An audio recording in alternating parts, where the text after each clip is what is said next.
This is a lecture for the Experimental Psych class at Edinboro. This class assumes that you've already learned about correlation in your stats class. And what we're going to talk about here is, number one, a little bit of a refresher, a little bit of background on what correlation is. Maybe phrase things in a slightly different way from how your stats professor talked about it, which is always good. It's good to get a different perspective on things. But then also how we use correlation and some tricky things in terms of how people interpret correlation. So we'll talk about that. And a little bit at the end about some experimental techniques that are like correlation, and we have some similar issues in terms of how we interpret them. So to start off with, we're going to look at a set of data like this. And this set of data, as it says, is parents' time reading to their kids in hours per week. So picture you got a small group of children. As they come into school, as they begin kindergarten, their parents are asked, how much on average did you read to your kids up until this point? And as you can see, it's pretty much something like a bell curve. We've got several different dots.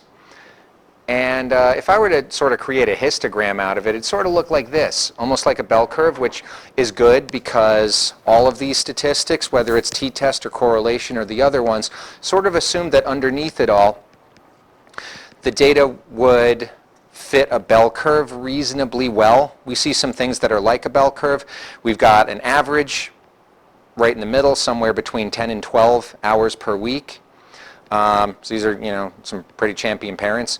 And we've got most of the scores bunched up around that average, but we've also got a few extremes. We've got one or two extremely low scores and one or two extremely high scores out on the tails.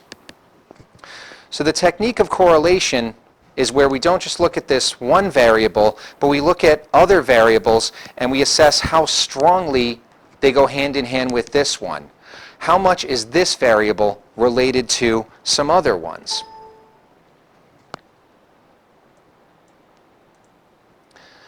So in this case, the nice thing about correlation is you can use it after you've gathered data fairly easily. So if you were giving this sort of introductory survey to parents, you could ask them not only how much did you read to your kids, but also later on you can look at things like how did these kids do later on. So what I've done on the right is I've added a second variable to the first one. So these are the exact same kids. So these are the same data points that we're seeing on the left, only now we've added this new dimension. Now there's a vertical dimension to it, and the vertical dimension represents their 6th grade reading test scores.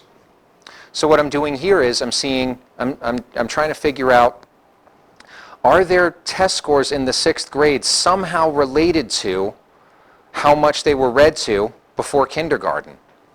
And in this hypothetical data set, it certainly looks like, yeah, we've got a relationship here. We've got what we call a positive correlation or a direct correlation or a direct relationship. How can we tell we're looking at that? Well, in a positive or a direct correlation, we've got some instances where a kid who wasn't read to very much, so a kid who, putting it this way, had a very low score on the x-axis variable, also didn't get a very good grade on that reading test score. So that data point, that individual, had a low score in terms of how much they were read to and a low score in terms of their reading test.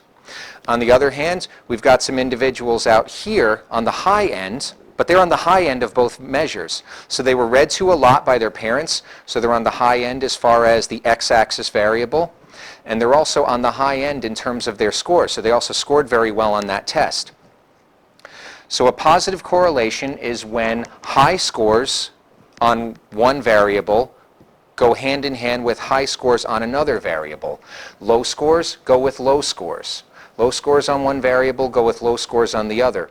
And it's called a positive correlation in part because if we were to, in a similar technique called regression, we try and draw a straight line that best matches the data that we have. So overall, you could see that these points kind of sort of bunch up on a line, and if I could draw that, it might look something like that. So that's a straight line that best represents the relationship between the two. Now this is not what we call a perfect correlation, so all of these dots are not perfectly on that line, but they're close. And that line, if you remember Cartesian coordinates from like 7th grade or whenever, that line has a positive slope. It goes up as you go left to right.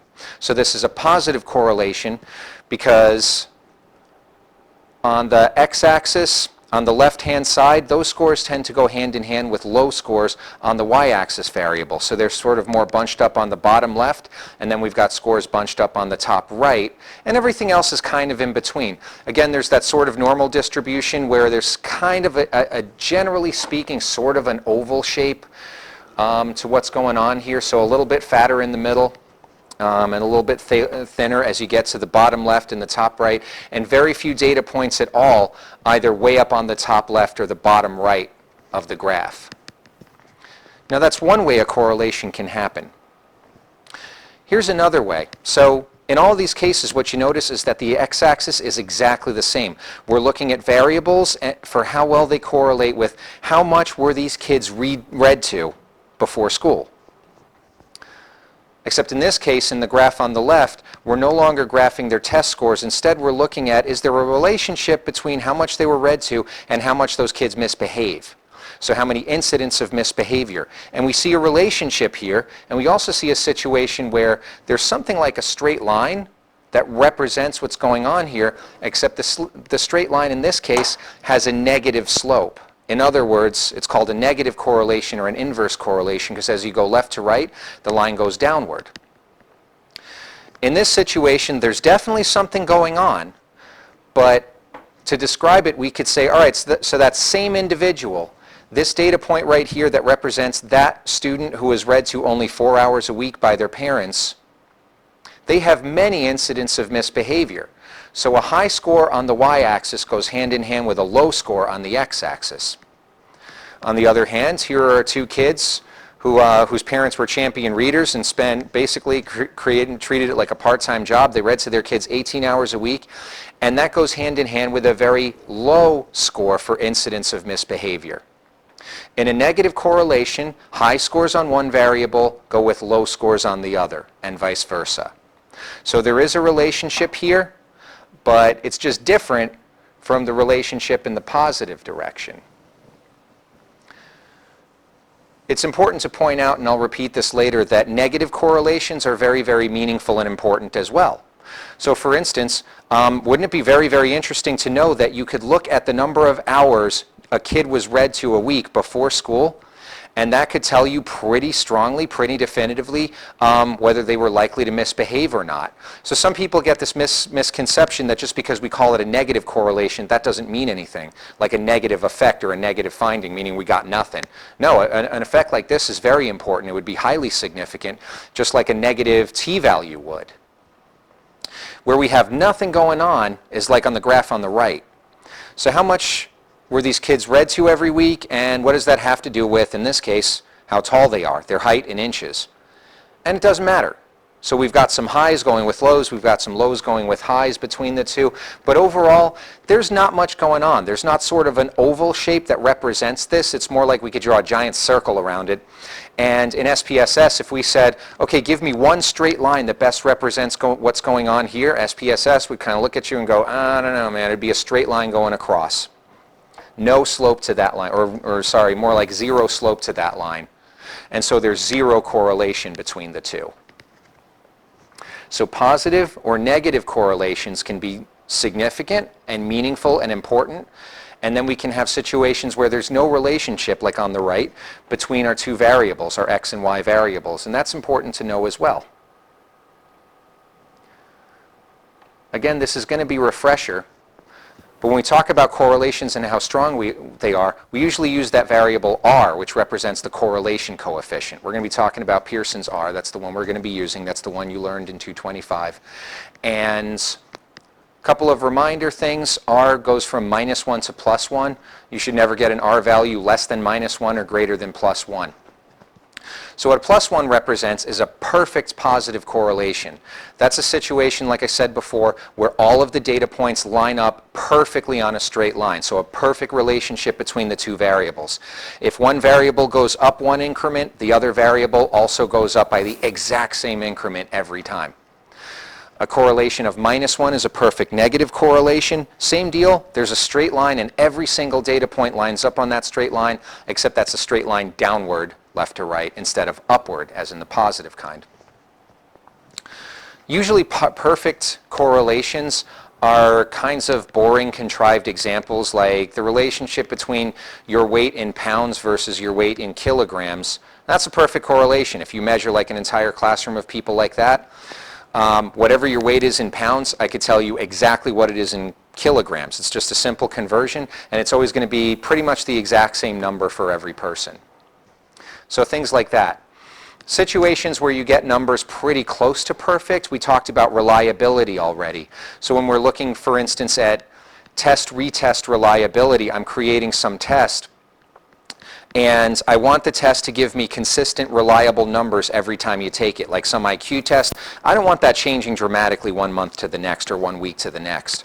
So if your IQ is 120 1 week and then you take it again and it's 85, that tells me that's a very unreliable test. And then I go and I change that test, I fix it and I work on it, and I don't really even tell people about it until your score 1 week correlates very well with your score another week. So you have 120 1 week, you'll have 119 the next week. That's okay. It doesn't have to be perfect, but it's going to be a correlation of like 0.8 or 0.9, very, very high. Real life situations, the correlations are much weaker, and by much weaker we mean closer to 0. If you do a real study where you're gathering data and everybody is very variable and different from another, you're very lucky if the correlation is like a 0.6. Significant correlations with a large sample size can be around the 0.2 range, or negative 0.2. The farther you go from 0, as it says there, the stronger the correlation, the stronger the relationship. Again, negative correlations are meaningful, so a correlation of negative 0.5 is a stronger association, a stronger relationship than a correlation of positive 0.3.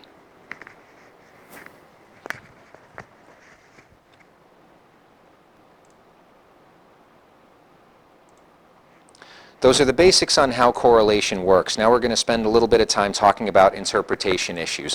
One of which you might have heard already, I hope you've gotten in several different classes, is this very, very important rule: correlation does not imply causation. In other words, just because two things correlate, we don't know which variable caused which other variable.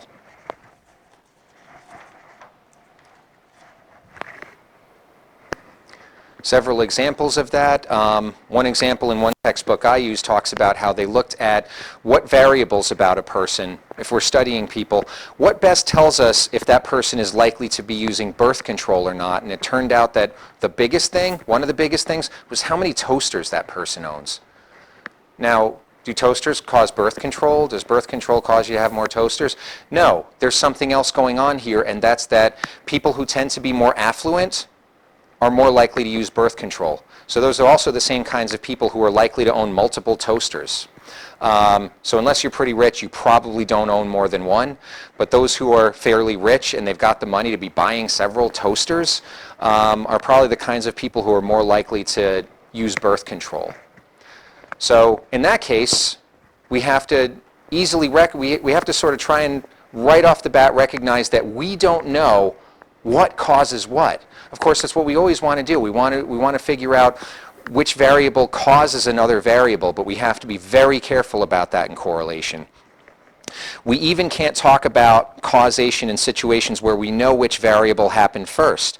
That's a fallacy that's called the post hoc fallacy. It's very, very different from post hoc testing, like in ANOVA, but it's short for post hoc ergo propter hoc, which means after something, therefore because of it. It's when we assume that because A happens and then B happens, that A must have caused B.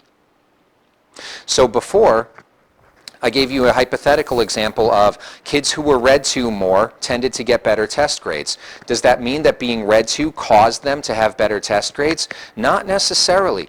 Maybe they just have the kinds of parents who like spending time with them, and maybe that is what led to better test grades. Maybe their parents had better verbal IQ, and they pass that on to their children. So the kinds of parents who like reading to their kids tend to have kids who read very well themselves, and it had nothing to do with the fact that they were read to. So just because there was a strong positive relationship between hours of week read to and the test scores doesn't mean being read to caused the test scores. If someone were to say that, they would be committing the post hoc fallacy. You know, reading to your kids leads them to have better test scores later on. Not necessarily.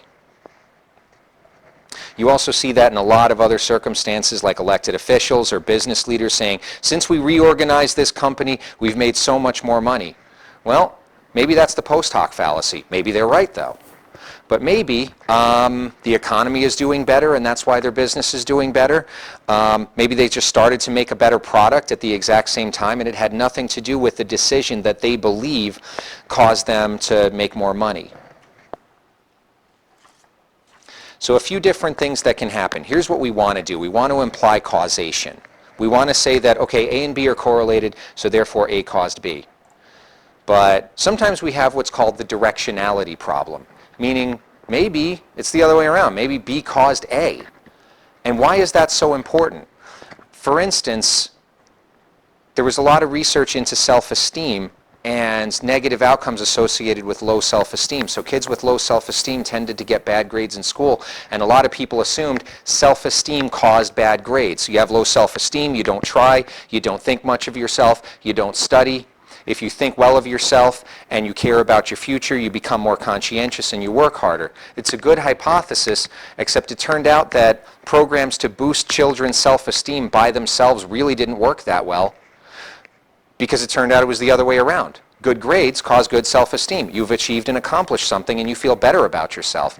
In fact, in some cases, some of the programs backfired because the kids were being told they were great and awesome, and therefore they decided they didn't have to work hard and didn't have to study at all. So figuring out which causes which is very, very important, because it sort of determines what do you do. If we're seeing this problem where we want children to achieve in school and we look at correlations, jumping to a decision about causation could lead you to take on exactly the wrong kind of initiative. Sometimes two things cause each other. It's important to remember that that can happen. So one example of that might be symptoms of depression, where depression is known where you have several different symptoms that sort of feed into each other. So like hopelessness is common, so is a lack of motivation. And you can see how feelings that everything are hopeless could lead a person to be less motivated, but maybe somebody is less motivated and they're assessing their lives and how little they've gotten accomplished, and that has led to more hopelessness, and it's sort of a vicious cycle like that. So that's where you see this, where the two things are kind of feeding into each other. Two variables cause each other.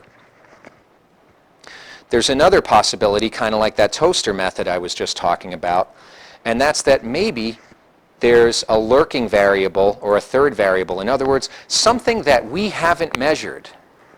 So some variable C that I put here in gray, because we're not looking at C, we're just looking at A and B. That's what we've measured. We've studied A and B, we found they correlate, but maybe they're both being caused by something else. One example I use for that is, it turns out that there's a pretty strong relationship between peanut butter and jelly sandwiches, how many of those you eat, and how many heart attacks you have. Good, strong negative correlation there. The more PB and J you eat, the fewer heart attacks you have. Now, why might that be? Well, some people go to, well, jelly has antioxidants and stuff, peanut butter has good oils and things like that. No, it turns out there's a third variable here, and that's age. If you eat a lot of PB and J, you're probably 9. For luckily low incidence of heart disease and heart attacks in that population of people. So that's again similar to toasters and birth control, where there is no direct relationship between the two. It's that they're both being caused by the same thing, and that's income. This gets really important again for real life problems, because we can look into relationships between early life stress, early life trauma, and a child's grades in school, and we can say, what's the relationship there? Obviously there's going to be a correlation, but maybe parenting is really the cause of both. So maybe even with an early life trauma, a child would have, if they have pretty good parenting, maybe their grades would be fine. But It's that in some situations, inconsistent or bad parenting might be a cause of both early life stress and also poor grades later on in school. So that's why it becomes very, very important for psychologists to figure out, all right, what's really the cause here and what are just some things that correlate together. So if I'm saying correlation has all these problems, why do we use it? Well, we use it because a lot of these examples that I'm giving you, it's really not possible to assign people to groups in a random kind of a way. So finding out what early life experiences correlate with adolescent drug use. It might be abuse, lack of parenting, poor schooling. You can't ethically manipulate those in a study. Outcomes of healthy relationships have to be studied outside of experiments because it's impossible to kind of say, all right, what goes into a strong, healthy, intimate relationship? You can't do that experimentally. You can't just like recruit participants and say, all right, fall in love and get married and have a good relationship and we'll see what happens there. So what do? We just measure things that are true about people in happy, healthy relationships. Another thing is that correlation is important because if two variables don't correlate, then there's probably no reason to do any studying on the topic.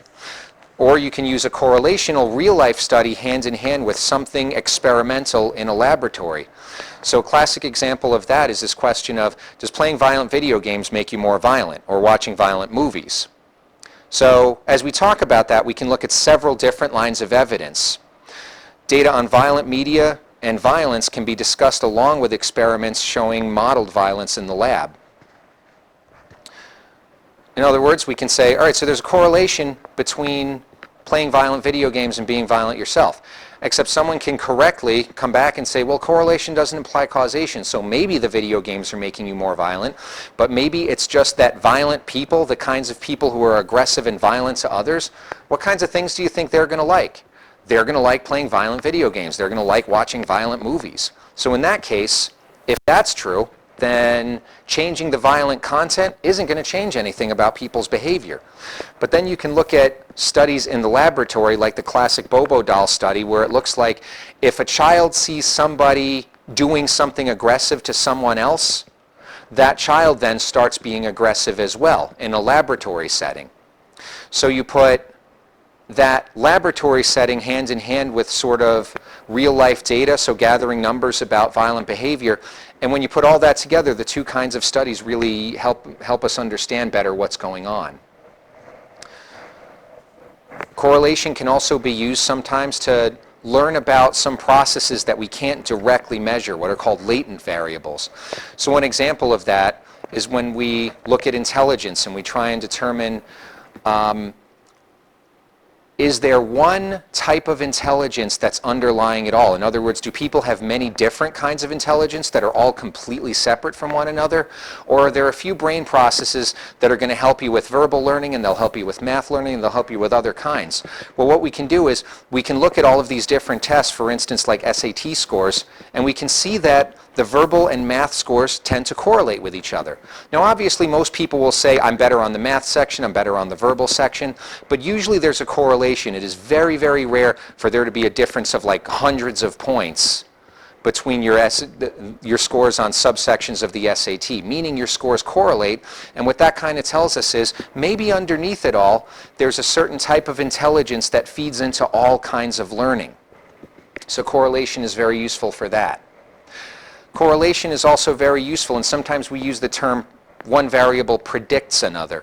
So it's not okay to say that reading to your kids a lot causes them to have better test scores or causes them not to misbehave. It is okay to say that reading to your kids a lot predicts good test scores, predicts fewer incidents of misbehavior. So there we're not saying it causes, we're saying that by asking parents how much do you read to your kids every week, we can learn about the kinds of child they're likely to become.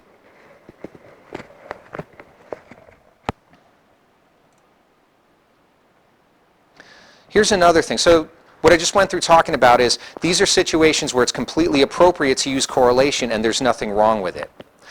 Another sort of misconception is that correlation is purely a social psych thing, and an experimental psych, like cognitive psychology, studying memory and things like that, we use ANOVAs.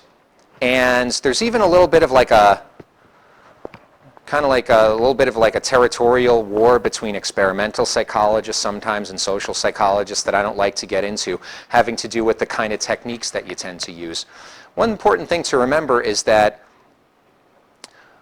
the math underneath all of our statistics is pretty similar. So let's say this is a data set that we got where we're looking at how happy people feel, and on the left-hand side there's a bunch of participants where it says number 1. Maybe that's people who saw sad subliminal messages, faces, words, and on the right it's people who saw happy faces and words subliminally, and they're just reporting how happy they feel.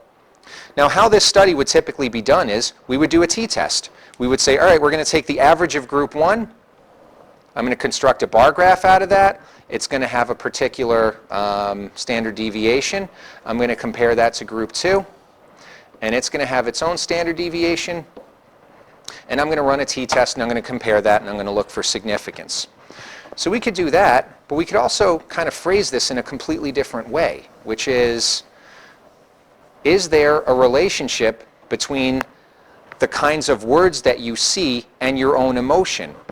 In other words, we could treat this like a scatter plot, where there's a straight line that's positive, that kind of goes through both, that best describes the relationship, and we could conduct a correlation, if we wanted to, between what group you were in, so the kinds of words you saw, happy or sad, and how happy or sad you felt. The only difference here is kind of how we put things together, so it's sort of artificial, and it has to do with a term you might have learned, discrete versus continuous variables. So in experimental psych, we put people into groups. They're in discrete categories. You're in group 1 or you're in group 2. There is no 1 and a half. You're in one or the other. In social psych studies, usually we do correlations because both variables are continuous. We're just measuring things about people, and we measure them on 2 dimensions, on 2 different things, and we see how well they correlate. But all we've really done in the experimental setting is we've sort of artificially said, all right, there are only 2 possible numbers for the x-axis variable. You're either in group 1 or you're in group 2, and that's it. So an important thing to remember is that when we say correlation does not imply causation, or when we talk about a correlational study, in and of itself, it's not that Pearson's R, or that correlation coefficient, is a flawed metric. What's going on there is that it lacks random assignment. That's the important thing. It's that usually correlation is used in situations where we can't randomly assign people to groups. Again, either ethically or just logistically, it's impossible. It has nothing to do with the statistical technique in and of itself. So now we're going to talk about a few reasons why I tell people when you do your SPSS analysis and you get your R value and whether it's significant or not, make sure you look at your scatter plot. Because sometimes weird things can happen that only show up if you're sort of looking at the numbers that you got. So for one thing, in some studies, in some correlational studies, there might be, accidentally or on purpose, a restriction in your range of numbers that might be changing what your effect is like. So for instance, this is looking at how effective football linemen are, who tend to be very, very large dudes. And this measure, DVOA, Advanced Adjusted Value Over Average, believe it or not, that's a real number. It's sort of like an advanced metric that looks at the different values that different players on a team are contributing, if you're interested. You look at the relationship and you kind of go, well, weight has nothing to do with being a good lineman. Because look at this. All of these numbers are kind of all over the place. There's no correlation there.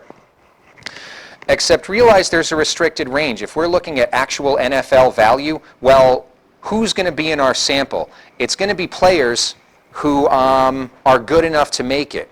On the right-hand side, let's take a couple of players who mistakenly walked on and decided to see if they would be good NFL linemen at various weights, sort of more typical weights of people that we see. And what we see here is until you get to the upper 200s, there's zero value at all. So in this case, there is a positive relationship between a person's weight and their likelihood of being a good NFL lineman. It's just we didn't see that. We only saw a very small number of people who already happened to be very good and already happened to be fairly on the heavy side. So once you're like 280, 290 and up, maybe it doesn't matter so much. So that's what I mean by restricted range. We didn't see all of the different possibilities of weight. We only saw sort of people who were on the extreme end, and maybe in that tiny little group there's not much of a relationship there.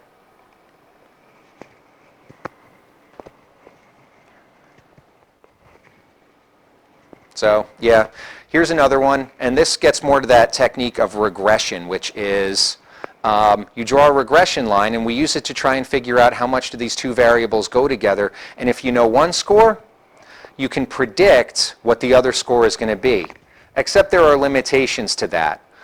Like, whatever it is you measure, whatever group you measure, you can't make predictions beyond that group, like it shows here. Or here's a slightly different example where, let's say we were looking at the relationship between human height and weight, except let's say we were aliens that came down and landed for some reason in a nursery. So we were looking at very small humans who were just born, and the range of weights and heights there, going from a couple of pounds to a couple of inches. And then let's say we try to extrapolate that out to other kinds of humans. So the graph on the right is basically, you can see way down there on the bottom left-hand corner, that's the left-hand graph. So those are those tiny little weights and heights. And let's say we hear about humans that are, maybe even as much as 70 inches tall, which is, if I'm doing my math right, about 5'10". If we use this same line that we just generated to figure out how much would a 5'10" human being weigh, about 65 pounds. Why?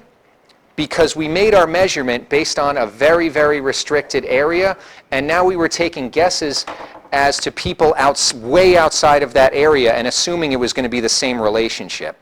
So that's a case of, we measured a small area, look at the range we measured, humans up to 11 pounds, up to about 24 inches, and we used that and we tried to apply that to humans way outside that range, and it didn't work out well at all.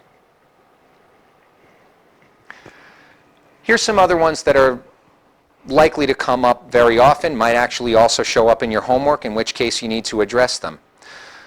When you do Pearson's correlation in SPSS, it assumes that all of the data points will fit somehow around a straight line. But not all relationships fall around straight lines. Sometimes they change at different values. So right here is just how awake do you feel as a function of how long has it been since you woke up. And what you can see here is there's not one straight line that really represents this relationship very well. When you wake up, your arousal rating is very low. You're not that awake. Then the day goes on. You feel more and more awake, but then it changes. And then towards the end of the night, after you've been awake for many, many, many hours, you're tired again. SPSS would look at this and tell you, here's the straight line that best represents what's going on. It's just a straight line across. You have zero correlation here, buddy. Except you know that we actually do. It's just the real relationship, really what's going on is what we call a curvilinear thing. There's a curve or a nonlinear relationship. It's not a straight line. It's a curvy line like that. And there are, at the advanced level, sort of changes, transformations, things you can do to account for that. But for you guys, at the very least, if you see a curvilinear relationship in your scatter plot, at least talk about that. It might not be as extreme as this. It could just be a simple matter of, well, the relationship seems to go up in a straight line and then it kind of levels off or stops at a certain point.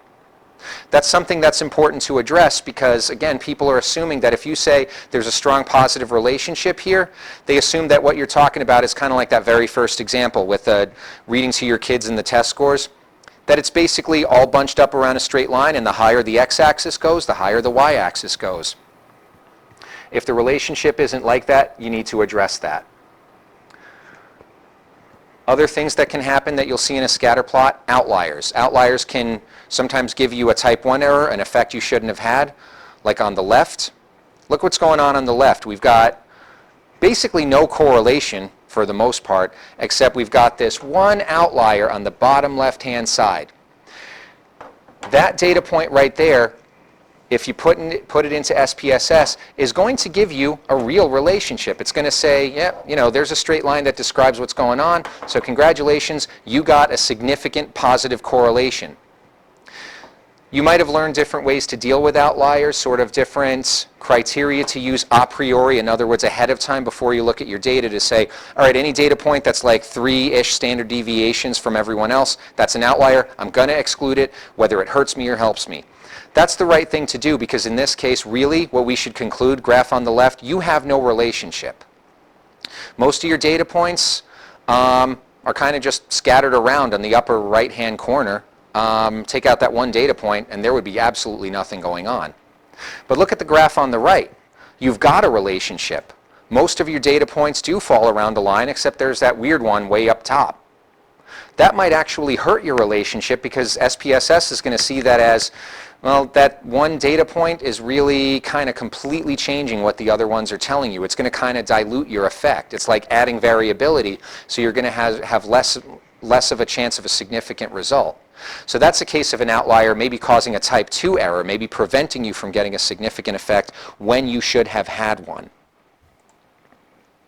So these are all things to keep in mind as you create that scatter plot in Excel or SPSS, to look at it and say, all right, so the results that I got, if I got a correlation value, correlation coefficient of, let's say, 0.5, and it was significant and it was positive, let me look at my scatter plot. What do I expect to see? What I expect to see is a straight line going upward, and most of the points kind of sort of fall close to that line. With outliers or with a nonlinear relationship, you might see something else. You might see something you don't expect to. And again, I'm not going to make you go back and change that in SPSS, but I would like you to address it if that happens in your homework. Now what we're going to talk about are what are called quasi-experimental designs. This almost kind of became its own lecture, so you can pause here and come back next week because we're not really going to get to quasi-experimental designs on assignment 7. It's just something that we'll talk about in the next couple of weeks.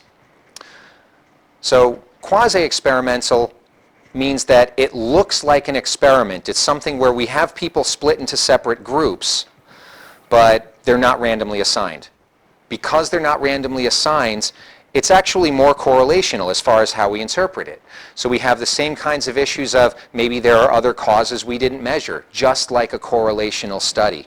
We can't be sure about cause and effect, even though these are the kinds of studies where we might do a t-test or an ANOVA, but we didn't randomly assign people to groups, and so it's the same interpretation issues as a correlation. So the top one is what we call a non-equivalent control group design. And there you see X's and O's. X's are, that would relate to the independent variable, so that would be something happening that you think might be a cause. The O's are going to be measurements, so that's like the dependent variable. So we go left to right in terms of time, and in the simple non-equivalent control group design, we look at something that happened, maybe something we manipulated, maybe something else, something that just occurred, maybe a new law or some kind of change, and we make a measurement. After that, whatever it was is put into place. Except you see that dashed line there, and underneath that, there's another O. In other words, there's another group that did not get that same thing, and we're measuring them. So that might be a school decides to start a free lunch program, and then it looks at some measure, some outcome, student success, maybe absenteeism, that kind of thing. So it measures that. Except, what do you compare that to? Like, they get a certain number. Is that good? Is that bad? They might try to, or their school district might try and find a similar enough school, similar demographics, maybe not too far away, same kind of neighborhood, except they didn't start a free lunch program, and you just compare the two. Now again, not randomly assigned. There is no control group, really. There's no control manipulation. So it's very, very hard to tell with certainty that it's the free lunch that really caused any difference between the two schools. So it's better than nothing, I suppose, but it's very, very hard to interpret with any kind of confidence about cause and effect. The second kind is called a pretest post-test design, and this is very similar to, like, basically what this is a version of a non-counterbalance within subjects design. So it's very similar to the non-equivalent control group design, except instead of comparing two different groups that are different in some variable and maybe different in other ways as well, here we're once again taking two measurements. So in the first case we had measurement 1, measurement 2. Here we've got measurement 1, except in the same group of individuals, something happens, and then we measure them again. So we test them pre and post, before and after, or whatever that is. So it's kind of similar, except we might use the dependent samples t-test instead of the independent samples. And again, we had no control over what it was. Nothing was randomly assigned. So who knows what else could have been going on between that first measurement, O1, and that second measurement, O2. Maybe there are other things besides that X, whatever that is. Something interesting happens, though, when you combine the two. So the pre-test, post-test with a non-equivalent control group, it's kind of nice. Now remember, what we're doing with all this is we're trying to say, all right, there's a relationship between a cause and effect, between an X and an O. So some IV or manipulation and some outcome. The problem is, if you don't randomly assign, you're not really sure if your manipulation is really what caused the change in the outcome. There could be a number of other things. The nice thing is, though, with this pre-test, post-test with non-equivalent control group, you can really eliminate a lot of alternative explanations. And this is one example similar to the one that's in page 136 of your book. Let's say I have some SAT program, and I say, if you take my program, you're going to do better. Well, somebody might say, don't you usually do better the second time you take the SAT? Yes. So we've got a pre-test, post-test. We've got a group of people, the lower darker line, who did not take the program. Let's say we don't have the money or the logistics or can't get ethical approval to randomly assign people to groups.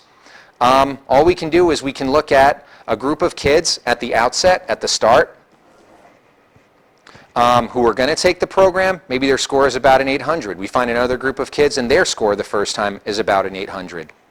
And then we follow that group of kids that took the program, and look, their score got a lot better. Now somebody could say, well, maybe they were just going to get better due to practice anyway. Well, maybe, but here are the kids who just got better due to practice. In other words, yeah, they got a little bit better, but there's still a difference between the two groups at the end of the study that says that, yeah, it seems like something about the program was helping those kids. It's not just the practice effect. We measured the practice effect, and that's what caused the no program kids to do better, but that's not all of it. There is still a difference between their scores. Now, it's hard to tell. Was it the program? Was it the fact that they have parents who would put them in an SAT program, and maybe it's something to do with the parenting style? Maybe it's just the fact that they were in an SAT program and the other kids just kind of didn't study or do any preparation whatsoever. There's no good control group here, a non-equivalent control group. But still, this eliminates some of the other possible reasons.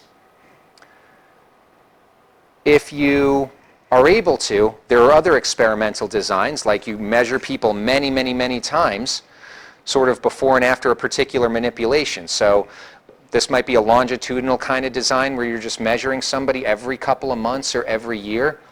And then you look at some manipulation of interest that just happened to occur to that person. And you could say, well, when that X occurred, did it change what happened at time points 4, 5, and 6? You can even do that with a non-equivalent control group, like in a multiple time series design, like on the bottom, where you're measuring several different people, many different kinds of people, multiple times. Only some of them had a manipulation occur, and the other ones really didn't. And what would that mean to a similar kind of program? Well, this would be if people were taking practice SATs over and over again, and that would be very strong evidence that that program helped, even if we didn't randomly assign. Because look, you have kids who don't take the program, they're doing a little bit better over time. That's that darker line with the slight slope to it. The other line, they're right there with them, so even if they had different kinds of parents, different kinds of preparation, it certainly seems like when they took that program, that thick dashed line right in the middle, all of a sudden their scores got better and stayed better. So that's very good evidence that it was the program that led to an increase in scores and not any of the other things that we would want to talk about.